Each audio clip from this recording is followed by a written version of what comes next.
welcome and welcome back to the UICUF YouTube channel. This is our bargaining recap for session 10. And I'm so glad to have someone with us. As a reminder, my name is Becky Bonarek. I am a lecturer in the tutorium. And with us today is Tessa Bonney. You want to introduce yourself real quick? Sure. Hi, everyone. My name is Tessa Bonney, and I am an assistant professor over in the School of Public Health on the West Campus. I'm in the Division of Environmental and Occupational Health Sciences. I am one of the reps for the School of Public Health for our faculty union, and I am a member of our bargaining team. Fantastic. So glad that you agreed. As an expert on one of the articles that we talked about during session 10, so glad to have you. So if you're interested in what fully went down during session 10, please take a look at the most recent emailed recap. That'll give you a more thorough breakdown of everything that we discussed. But we're just going to focus on one article today. But first, Tessa, what was your impression of the last session?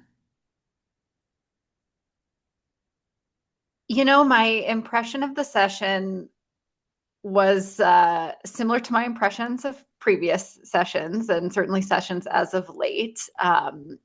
I think, we are coming prepared every time. We spent a lot of time, writing these proposals. We passed them all at the same time. We've had a really slow trickle of responses all summer. And in the last session, like in previous sessions, we got back just a lot of no, a lot of redlining, little explanation for why. We really have to push and have to ask questions and hope that we get some kind of response. And as in previous sessions, this last session, the responses as to why, the suggestions of what management might offer us were limited, if we got anything at all. So it was, frustrating, as they have been. So you said that this kind of mirrors what you've experienced over the past sessions. Can you go into a little bit more depth about that? How do you see these sessions? How do you see these sessions have evolved over the past 10 sessions? I think that in some ways they've only evolved in that we have seen more back from management, which has largely been more no, just cutting all of our proposed language. So, they've evolved in that I think we can reliably see a trend that we are going to get back, just kind of stonewalling, a lot of no, very little offered as, an alternative or, suggestions for modifications of our language. So I think that in the past, or in the last session, we really are seeing this trend solidify, that this is what we expect, that we are going to have to, push in different ways, really understand what the levers are, with Yeah, what I we're would. seeing, which is nothing. Yeah, I would totally agree. Just um, the I feel like an evolution is my wording there is a little bit generous. Um, Solidify your word is way better. Just like the repeated no's with no guidance of how to change anything to be able to negotiate, truly negotiate and come to a compromise. Um, yeah, you're right. That has solidified definitely. And last session, yeah, really showed us a big old no and what that Mhm. could mean for our future in bargaining. And that actually leads me to my next question. What are at two-ish important changes that we're proposing in Article 10 academic freedom specifically? Yeah. So in Article 10, we added some language to what was existing in that article around, what academic freedom is. We added some language to articulate more explicitly how we as faculty might make statements outside of our defined university appointments, and that they should be construed as such, as statements that we are making as individuals and not on behalf of the university. We also added language in Article 10 that was brand new to really describe what is our academic work. So not just this sort of larger idea of academic freedom, but more concretely, how we express our academic freedom in publications, in grants, in statements that we're making. So those are really, I think, the big sort of bucket areas of what we proposed. So why did the folks modifying this article think it was important to distinguish academic freedom from academic work? I don't know so much that we're distinguishing, between academic freedom and academic work. I think that we are really clarifying that our academic work is the expression of our academic freedom, and that those two things are inseparable and are really important to make clear in our contracts, and to have the university affirm that that is the case, for all of us as faculty, and for us as a university. So we talked a little bit about the actual changes, but why are they important to faculty on campus? You know, I think what's looming large over all of us in academia, in science, in higher ed, is this kind of unprecedented time where our scholarship and our research are really under attack. And I think that there is a lot of fear, and we want to ensure that we come together, show our power, and reaffirm that our work is really important, and that even in these unprecedented times, it's important that we come together and defend what we have and continue to move forward the important scholarship that we produce here at UIC. And I think with this article, it's really important that we maintain what we have, and that we, push so that we can not only answer the question of, are faculty permitted to do this work that we've been doing, that we're here to do, but can we also do this work without reasonably fearing that the institution will abandon the work, or us as the scholars, when outside pressure arises. So, I think that is really the core of these proposals in this article, and why they're so important. I mean, they're crucial to our fields and our roles.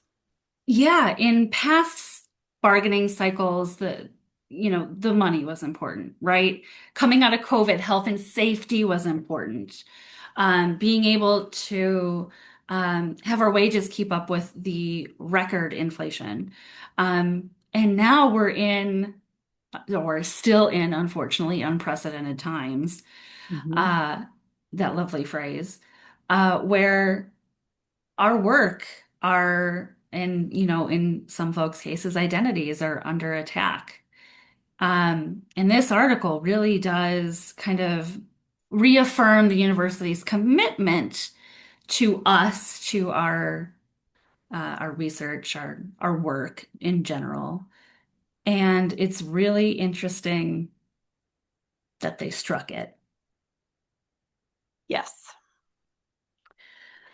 And that they didn't come back with, you know, language that might offer a compromise, to really reassure us in these times that this is important and that this is and remains a core value of our institution and of higher education and of research. We're a research one university. We push the boundaries of scholarship and research, and we are constantly evolving, and that is what we have historically valued as an institution. And um, we argue that we should still value it and Yeah. reaffirm it even in these, again, unprecedented times. You'd think after 6 years that would go away, but here we are. Mhm. What I really thought was interesting in the academic work part of the article is each subpoint, each section started with a statement and then how the university could back up that statement, such as, grant or the integrity of academic research at UIC is important, and then how the university would show that. And they struck both parts. They could have left the granted toothless statement, but they struck it all. And I feel like that's pretty telling of management's stance at the table. Mhm. Yeah, it's so disappointing. Um, It's a great word, yeah. yeah, it's really hard to see. Like, how did you, As as faculty. someone who is in the School of Public Health, who has been affected by um, rescinded grants, how does this seems like a trite question, but how did that make you feel at the table when management basically said, nope, this isn't worth it? Yeah, I think a combination of sadness and frustration is what I would describe. I think over the past 6.5 years in the School of Public Health, we have seen a lot of extremes. And, we were really front and center with our work in the pandemic. There was more money in public health to, understand problems, to support communities, to, you know, kind of shore up our work. And the university really valued it and said as much publicly often in that period. And it feels very distressing. I feel I don't have the right words really to describe the Hmm. feeling, but Hmm. to see nothing, to see no um, public assurances, no assurances in these spaces that our work still matters in this period in which um, the money has been yanked away, the priorities have changed, even though the science remains. It's really hard. That feels personal to public health, personal to me, but it is, those are the feelings that we bring to the table. And I think they're important. They're reflective of many of our experiences. And Yeah, even the folks who have grants due to or are doing research on LGBTQIA folks who are doing, I mean, my work is in international, I teach international students, yeah, and like we're all being affected. Our academic freedom, our academic work is being affected by outside forces, and the university won't even say anything, let alone give teeth to it. right. And that's what, I mean, this article is fighting for is not just the saying, but also the backing up, the ability to grieve when things go wrong, Yeah. recourse, Yes. ramifications, consequences, accountability, right? Yes. And I guess we're kind of touching on this now. Like, what are some of the broader implications of this article, um, in terms of, how this affects either bargaining cycles going forward or, yeah, let's start there, bargaining cycles going forward. Hmm.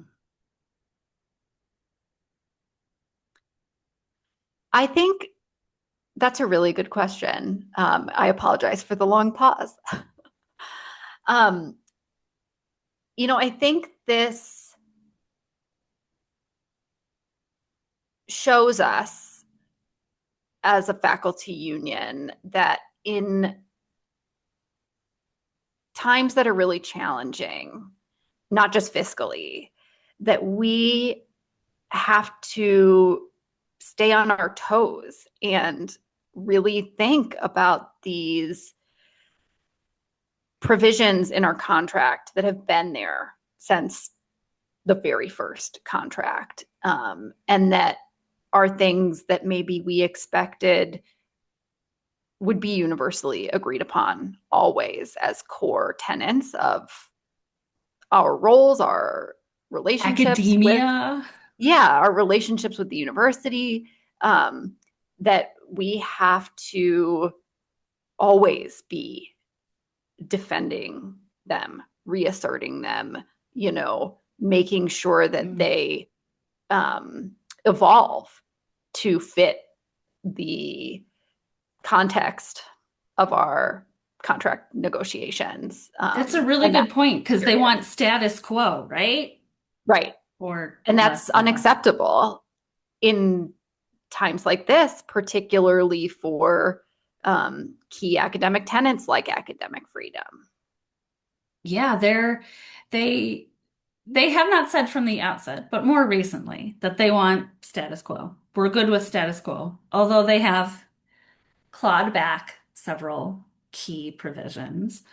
Um, but that's so blinders are on, right? Heads are in the sand. Mm-hmm. Management it is not forward thinking and is reactive rather than proactive. And I think this really shows in this article in specific, but there are other articles where if we don't act now, then it's only going to get worse.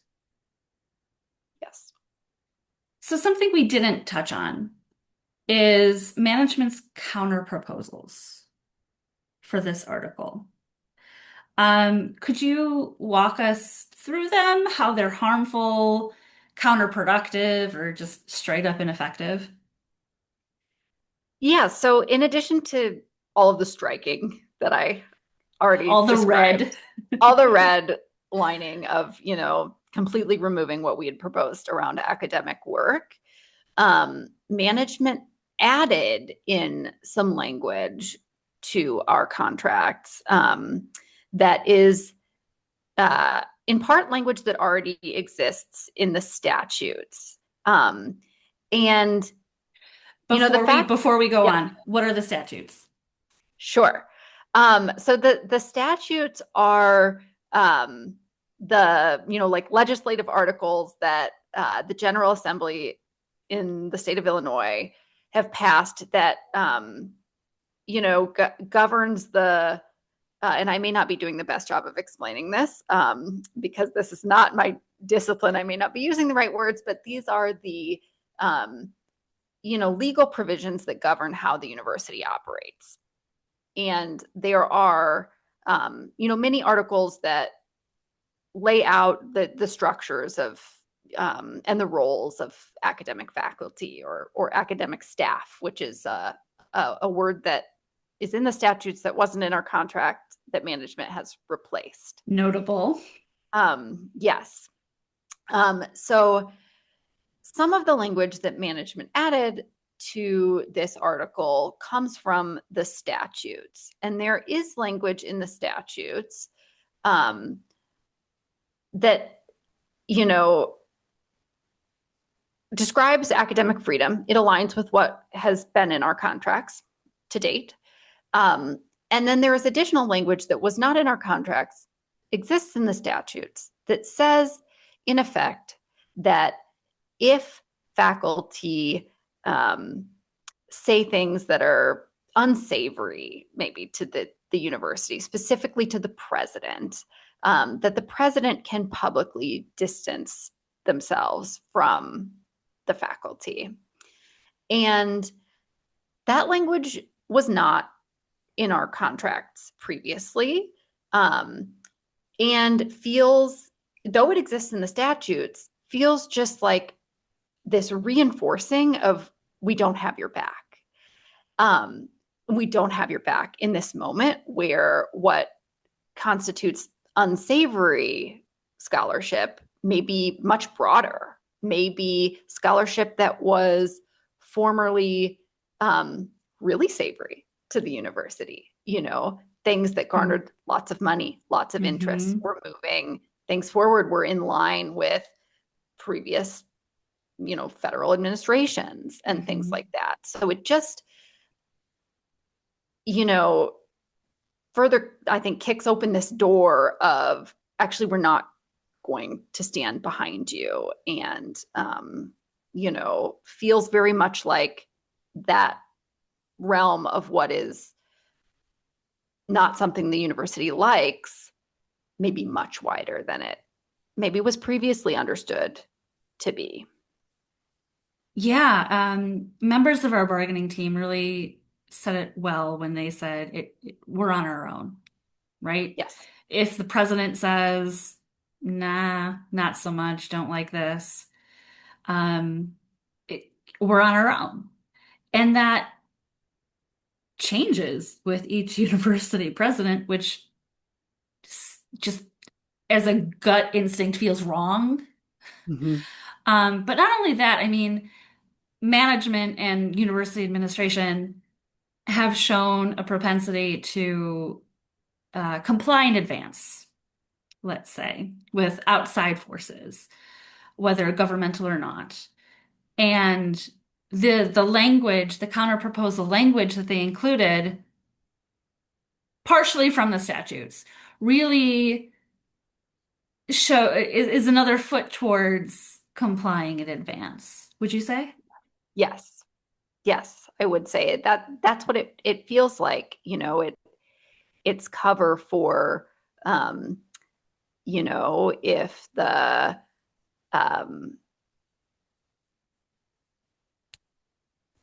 NIH says, you know, we no longer value vaccine research, for example. And in fact, we think it's very harmful that the university could distance itself from researchers who do that sort of work. You know, it just feels like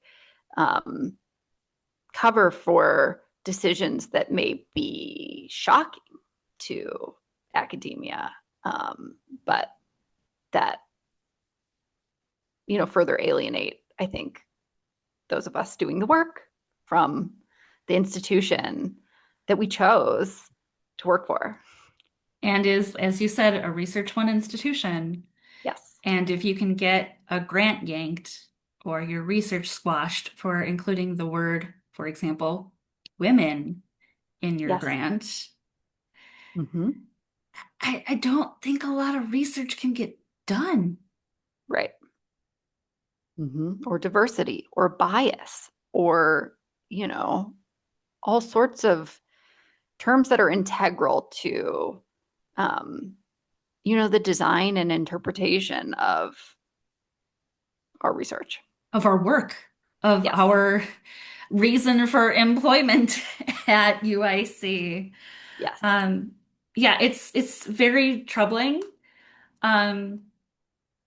And in addition, management included the statutory language when in the past, in discussion of other articles, they very clearly said no statute language. And it's very, again, telling that they would insert statute language here that restricts our faculty rights Right. rather than when we would insert it to expand faculty rights.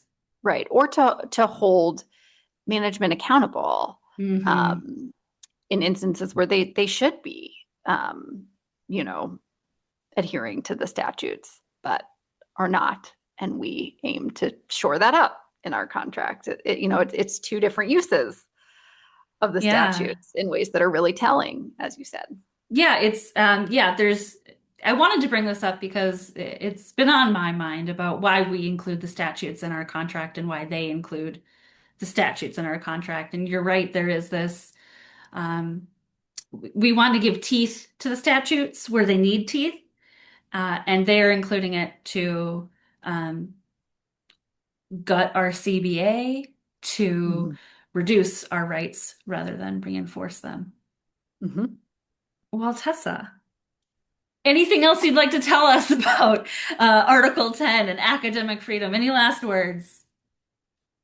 Um, I would just end by saying that it is gutting to see this language gutted.